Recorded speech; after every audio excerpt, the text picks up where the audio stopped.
Oi gente, meu nome é Mariana e o canal Por Paixão vai trazer muito conteúdo sobre o mercado editorial. Hoje o vídeo é a primeira parte do clube de leitura de Sapiens, uma breve história da humanidade do Yuval Harari. Se você não conhece o projeto, mas quer conhecer, clica aqui no card para você ver o vídeo de apresentação do clube de leitura. E se você já conhece e já leu ou quer ler o livro Sapiens, vem comigo. Então, de acordo com o nosso projeto de leitura, essa primeira parte vai até a página 48 do livro, que são o primeiro e o segundo capítulos. Ao começarmos a ler o livro, primeiro a gente tem uma tabela de cronologia, que começa com 13,5 bilhões de anos atrás. A parte 1 do livro, que vai do primeiro ao quarto capítulos, fala sobre a revolução cognitiva. Logo na primeira página, que começa o primeiro capítulo, que é na página 11, ele diz assim: 3 importantes revoluções definiram o curso da história. A revolução cognitiva deu início à história, há cerca de 70 mil anos. A revolução agrícola a acelerou, por volta de 12 mil anos atrás.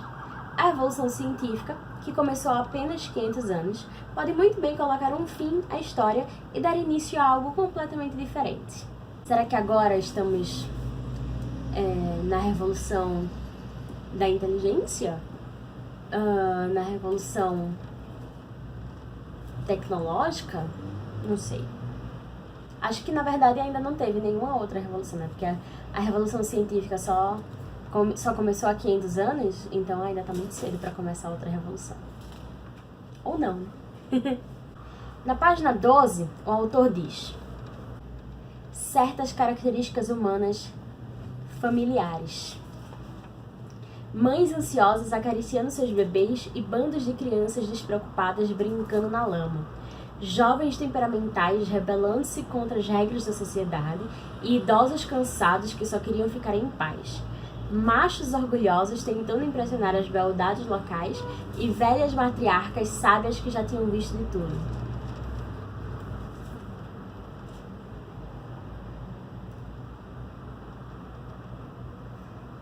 Eu acho estranho e complicado o autor afirmar que os seres humanos do início dos tempos tinham as mesmas preocupações e pensamentos e reações dos humanos da atualidade. Jovens se rebelando contra as regras da sociedade? Que regras? Que sociedade? Eu acho que esses conceitos e, consequentemente, esses comportamentos não existiam no começo da humanidade. Na página 13, o autor diz uma coisa muito legal. Há apenas 6 milhões de anos, uma mesma fêmea primata teve 2 filhas. Uma delas se tornou a ancestral de todos os chimpanzés. A outra é nossa avó.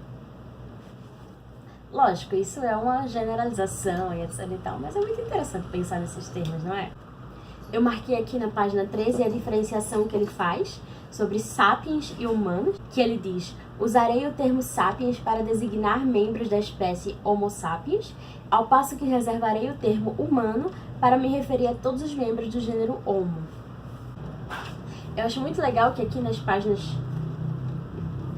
14 e 15 o autor colocou algumas imagens dos humanos, né, dos Homo, das espécies que existiam antes. Eu não sei se deu pra ver aqui, mas esse aqui é o chamado Homo rudolfensis. Esse aqui, cadê? É o Homo erectus. E esse aqui é o Homo neanderthalensis. Neanderthalensis? Isso.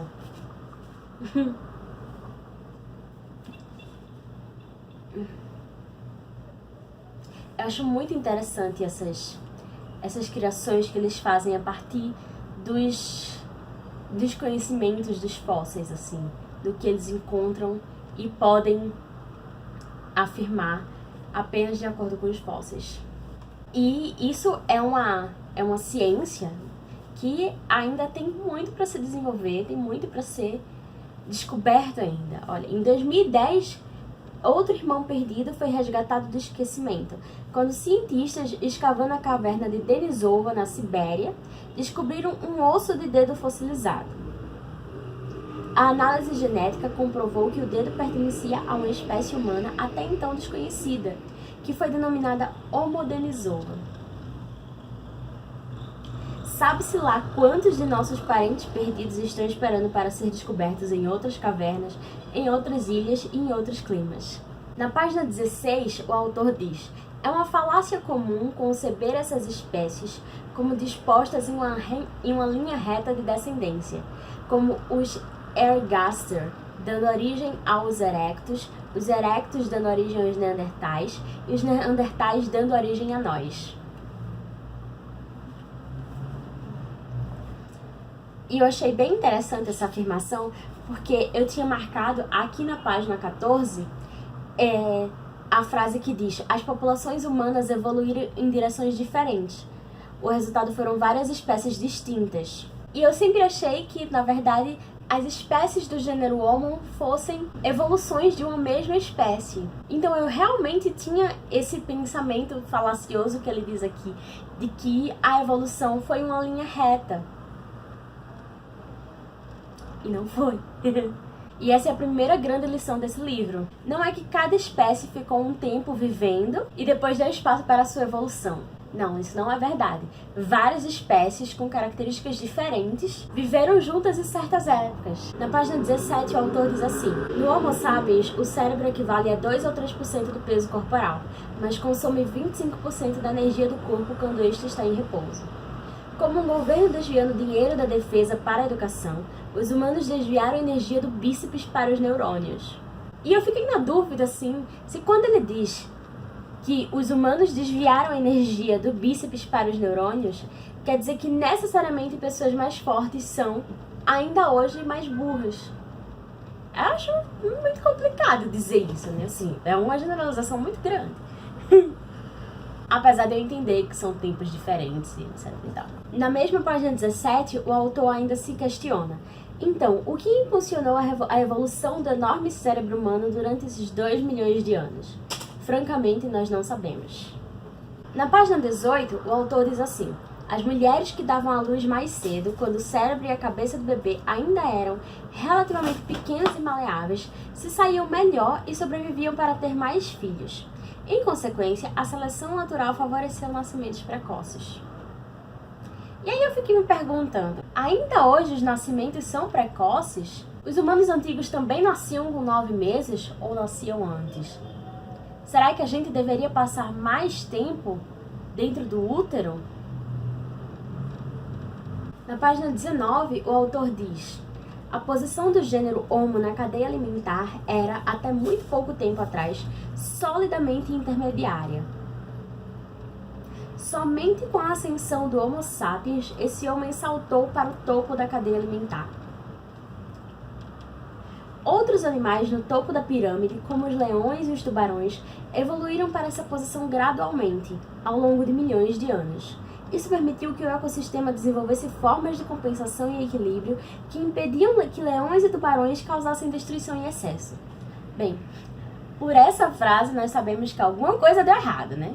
Eu acho muito interessante pensar como o autor propõe nas consequências psicológicas da evolução, que para o Homo sapiens foi apressada. Veja bem, a natureza sempre buscou um equilíbrio entre os predadores e suas presas, mas o homem, o sapiens, desbalanceou tudo. E até hoje não conseguimos voltar ao equilíbrio natural. Na página 20, o autor diz: muitas calamidades históricas, de guerras mortais a catástrofes ecológicas, resultaram desse salto apressado. Nas páginas 20 e 21, o autor começa a falar sobre a descoberta do fogo. Então ele diz na página 20: mas a melhor coisa que o fogo possibilitou foi o hábito de cozinhar. Alguns estudiosos acreditam que existe uma relação direta entre o advento do hábito de cozinhar, o encurtamento do trato intestinal e o crescimento do cérebro humano. É interessante perceber como nós evoluímos a ponto de regredir.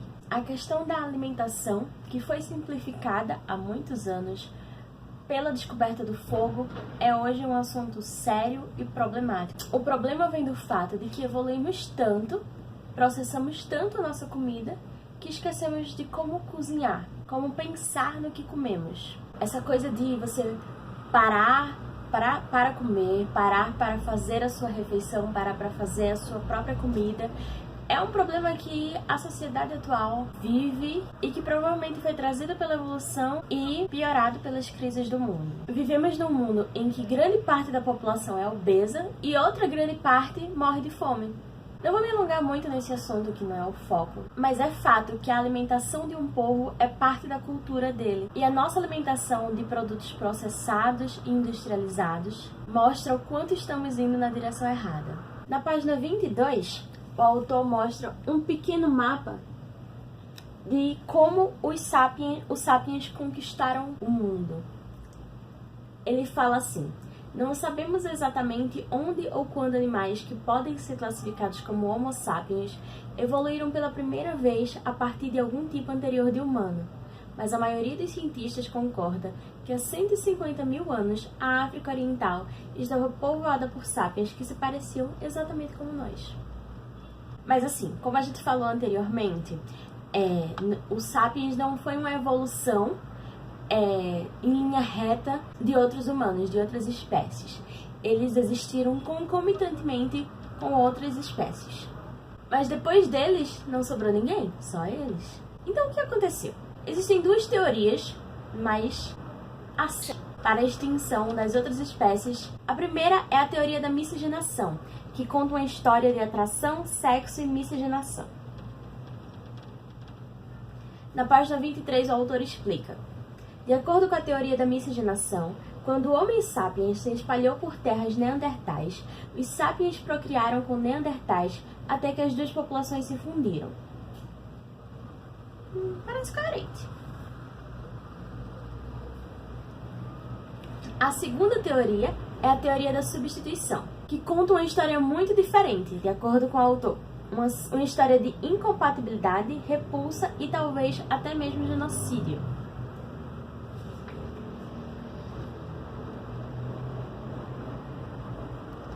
De acordo com essa teoria, sapiens substituíram todas as populações humanas anteriores sem se misturar com nenhuma delas.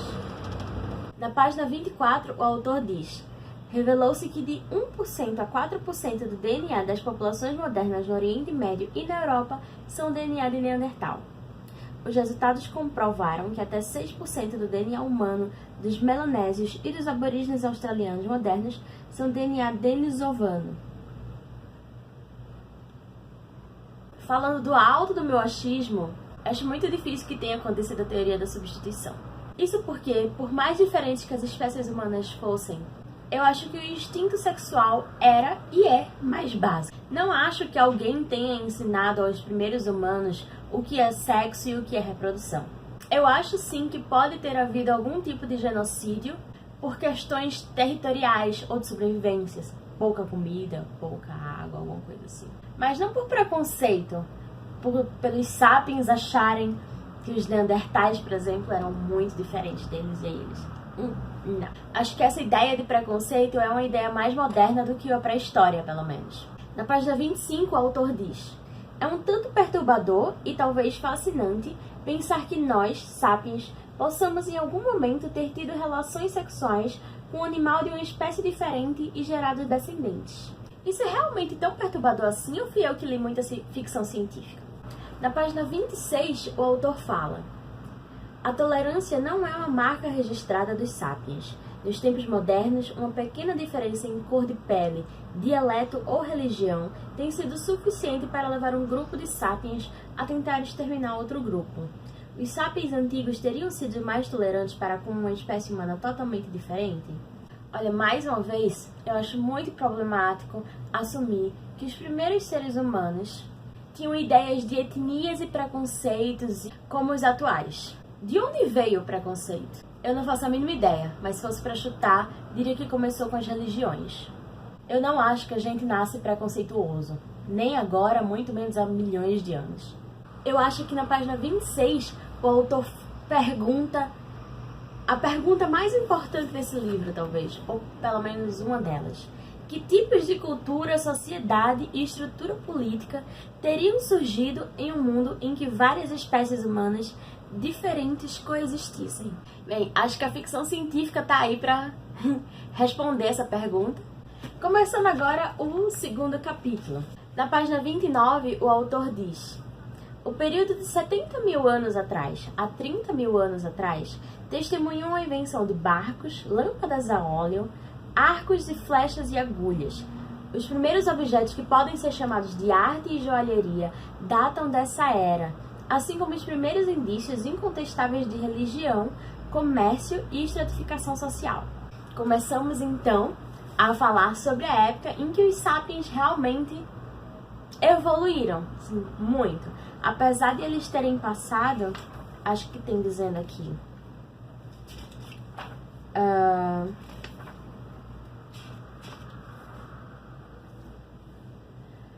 na página 19, o autor diz: os humanos desfrutaram de todas as vantagens de cérebro enorme, de ter uma inteligência maior do que as outras espécies, por 2 milhões de anos, durante os quais continuaram sendo criaturas fracas e marginais.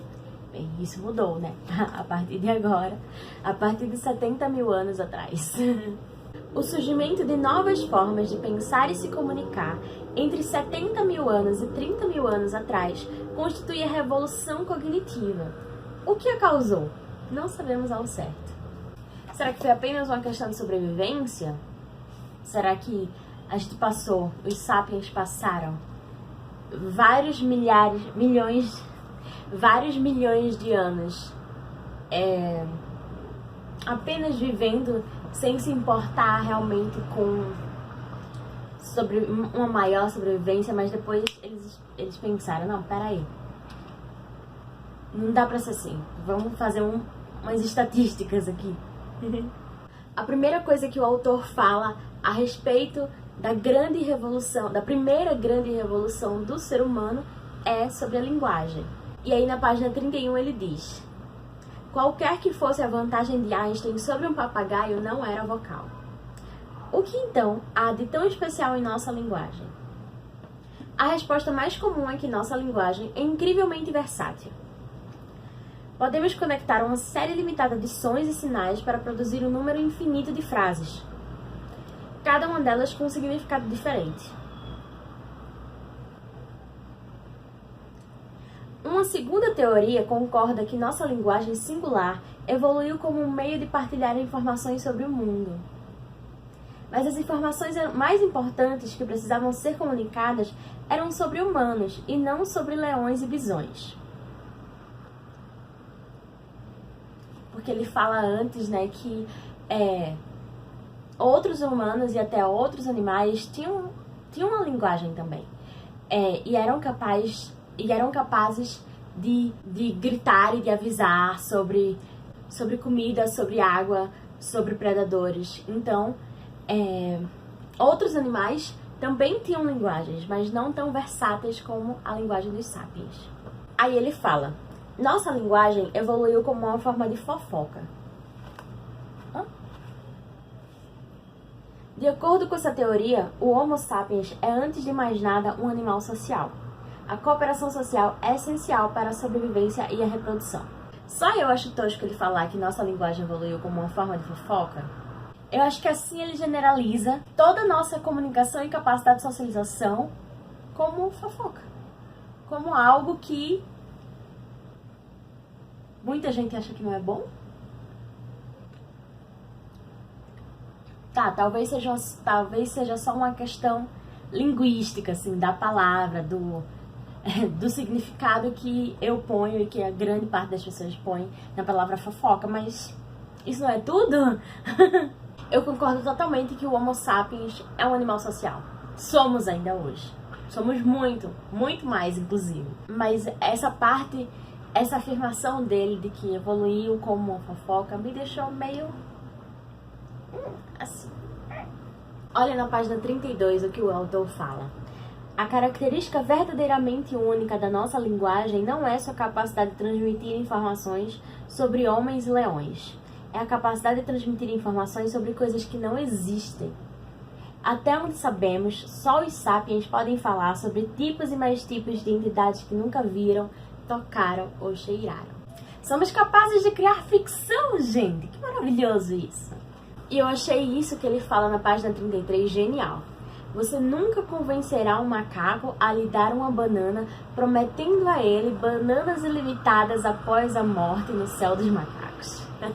E ele resume a importância das nossas ficções em uma frase: os sapiens podem cooperar de maneiras extremamente flexíveis com um número incontável de estranhos por causa das ficções. Na página 35, ele fala: os humanos, como os chimpanzés, têm instintos sociais que possibilitaram aos nossos ancestrais construir amizades e hierarquias e caçar ou lutar juntos. No entanto, como os instintos sociais dos chimpanzés, os dos humanos só eram adaptados para pequenos grupos íntimos. Quando o grupo ficava grande demais, sua ordem social se desestabilizava e o bando se dividia. Mesmo se um vale particularmente fértil pudesse alimentar 500 sapiens arcaicos, não havia jeito de tantos estranhos conseguirem viver juntos. Isso me leva a pensar em como nós somos organizados atualmente. Será que essa teoria continua certa e estamos vivendo errado por querer estarmos em contato com tantas pessoas? Ou nosso alcance também aumentou? Ou na verdade não temos alcance nenhum, como nós pensamos? Ou será que a última revolução, ou será que a próxima revolução humana vai ser social? E aí, ainda na página 35, o autor meio que responde: como o Homo sapiens conseguiu ultrapassar esse limite crítico, fundando cidades com dezenas de milhares de habitantes e impérios que governam centenas de milhões? O segredo foi provavelmente o surgimento da ficção. Um grande número de estranhos pode cooperar de maneira eficaz se acreditar nos mesmos mitos. Acho isso incrível, acho isso maravilhoso, gente. Sério. Tipo, está cientificamente comprovado que a ficção é um ótimo meio de socialização. Achei isso maravilhoso. Eu nunca tinha pensado nesses termos, mas eu basicamente só leio ficção. Esse é basicamente meu primeiro livro de não ficção. Então achei muito legal. Se bem que, ok, eu entendo. Nas palavras dele, ficção também é isso. Também é esse storytelling, né? Não importa se é verdade ou não verdade. Ele continua na página 36. Toda cooperação humana em grande escala, seja um estado moderno, uma igreja medieval, uma cidade antiga ou uma tribo arcaica, se baseia em mitos partilhados que só existem na imaginação coletiva das pessoas. As pessoas entendem facilmente que os primitivos consolidam sua ordem social acreditando em deuses e espíritos e se reunindo a cada lua cheia para dançar juntos em volta da fogueira. Mas não conseguimos avaliar que nossas instituições modernas funcionam exatamente sobre a mesma base. Peugeot, a empresa, né, que é um produto da nossa imaginação coletiva, né, que os advogados chamam isso de ficção jurídica, como ele diz na página 38. E eu achei muito interessante essa colocação de que é uma ficção jurídica, imaginada e aceita pela coletividade. Não existe no mundo físico, mas é amplamente aceita. O que diferencia a ficção jurídica da ficção escrita pelos escritores, então? Eu falo isso porque eu acho muito interessante a forma como algumas pessoas criticam a ficção, como se fosse algo: ai, nossa, por que você tá lendo essa coisa que não existe? Isso é ficção. Nessa página 40, parece que o autor tá falando especificamente para escritores. Ele fala: contar histórias eficazes não é fácil. Acho que eu posso usar isso no meu vídeo sobre a escrita. A dificuldade está não em contar a história, mas em convencer todos os demais a acreditarem nela. Quando isso funciona, dá aos sapiens poder imenso, porque possibilita que milhões de estranhos cooperem para objetivos em comum. Vocês conseguem imaginar que objetivos em comum os escritores de ficção têm ao contar suas histórias? Ao contrário da mentira, uma realidade imaginada é algo em que todo mundo acredita e, enquanto essa crença partilhada persiste, a realidade imaginada exerce influência no mundo. Desde a revolução cognitiva, os sapiens vivem, portanto, em uma realidade dual. Por um lado, a realidade objetiva dos rios, das árvores e dos leões. Por outro, a realidade imaginada de deuses, nações e corporações. Com o passar do tempo, a realidade imaginada se tornou ainda mais poderosa, de modo que hoje a própria sobrevivência de rios, árvores e leões depende da graça de entidades imaginadas, tais como deuses, nações e corporações. Meio louco, né, pensar que as coisas imaginadas, algumas coisas imaginadas atualmente têm mais poder do que as coisas que a gente vê e toca. Na página 42, o autor resume bem sobre o que ele está falando nessa parte que começa na página 41. Ele fala: até onde sabemos, as mudanças nos padrões sociais, a invenção de novas tecnologias e a consolidação de novos hábitos decorreram mais de mutações genéticas e pressões ambientais do que de iniciativas culturais. Quando eu li essa frase pela primeira vez, eu não achei nada estranho, até concordei, mas lendo agora de novo, eu fiquei pensando, nós não criamos coisas por causa das nossas necessidades? Por causa da nossa necessidade de evoluir de alguma forma? De mudar? Achei estranho ele falar sobre mutações genéticas, porque nós somos capazes de mudar tantas coisas num período de tempo tão pequeno que não é possível acontecerem mutações genéticas. Fiquei na dúvida agora. Ele fala na página 43. Em outras palavras, enquanto os padrões de comportamento dos humanos arcaicos permaneceram inalterados por dezenas de milhares de anos, os sapiens conseguem transformar suas estruturas sociais, a natureza de suas relações interpessoais, suas atividades econômicas e uma série de outros comportamentos no intervalo de 1 ou 2 décadas. E aí mais embaixo ele fala: sem capacidade de criar ficção, os neandertais não conseguiam cooperar efetivamente em grande número nem adaptar-se ao ambiente social para responder aos desafios em rápida transformação. Eu fico meio atônita quando alguém diz: é só ficção, não dá para levar em conta. Ou então, não gosto de ler ficção, prefiro casos reais. E o motivo disso é exatamente esse trecho que eu acabei de ler. A vida humana depende da ficção, de contar histórias, de juntar palavras e se comunicar. Um livro de ficção não é só uma história inventada, com elementos e situações aleatórias. Um livro de ficção é um retrato, às vezes exagerado e às vezes subestimado, da vida humana, das nossas relações. É juntar a realidade que vivemos com uma realidade imaginada, tornando tudo possível. E quem somos nós para dizer que alguma coisa é impossível? O autor diz: o comércio pode parecer uma atividade muito pragmática, que não requer nenhuma base fictícia, mas o fato é que nenhum outro animal, além dos sapiens, pratica o comércio, e todas as redes de comércio dos sapiens, sobre as quais temos informações detalhadas, se baseiam em ficções. O comércio não pode existir sem confiança, e é muito difícil confiar em estranhos. A rede de comércio global de nossos dias se baseia em nossa confiança em entidades fictícias, tais como o dólar. Quando dois estranhos em uma sociedade tribal querem fazer comércio, eles geralmente constroem confiança mútua recorrendo a um deus, ancestral mítico ou animal totêmico em comum. Então, na revolução cognitiva, os sapiens aprenderam a transmitir maiores quantidades de informações, a transmitir grandes quantidades de informações sobre as relações sociais e de transmitir informações sobre coisas que não existem de fato. Na página 46, o autor fala: a imensa diversidade de realidades imaginadas que os sapiens inventaram e a diversidade resultante de padrões de comportamento são os principais componentes do que chamamos culturas. Para mim, com esse conceito em mente, é impossível pensar que alguma coisa em algum lugar do mundo seja uma verdade absoluta para toda e qualquer cultura. Não há como tratar uma única vivência, um único comportamento, uma única crença como verdade absoluta. E aí, para terminar o capítulo, o autor faz a diferenciação entre história e biologia. A biologia estabelece os parâmetros básicos para o comportamento e as capacidades do Homo sapiens. Toda a história acontece dentro dos limites dessa arena biológica. No entanto, essa arena é extraordinariamente grande, possibilitando que os sapiens joguem uma incrível variedade de jogos. Graças à sua habilidade de criar ficções, os sapiens inventam jogos cada vez mais complexos, que cada geração desenvolve e elabora ainda mais. Em consequência, a fim de entender como os sapiens se comportam, devemos descrever a evolução histórica de suas ações. Considerar apenas nossos limites biológicos seria como um locutor esportivo que, ao transmitir uma partida de Copa do Mundo,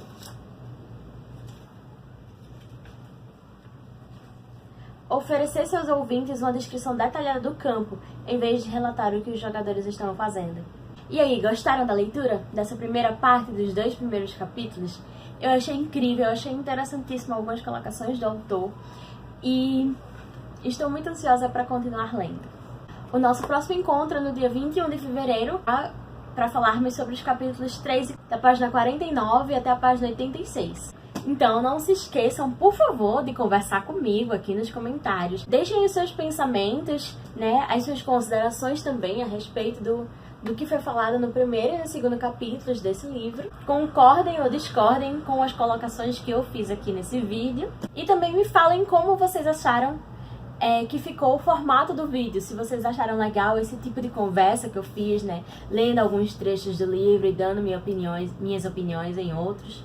Né? Eu preciso saber se esse formato tá funcionando pra vocês também, tá bom?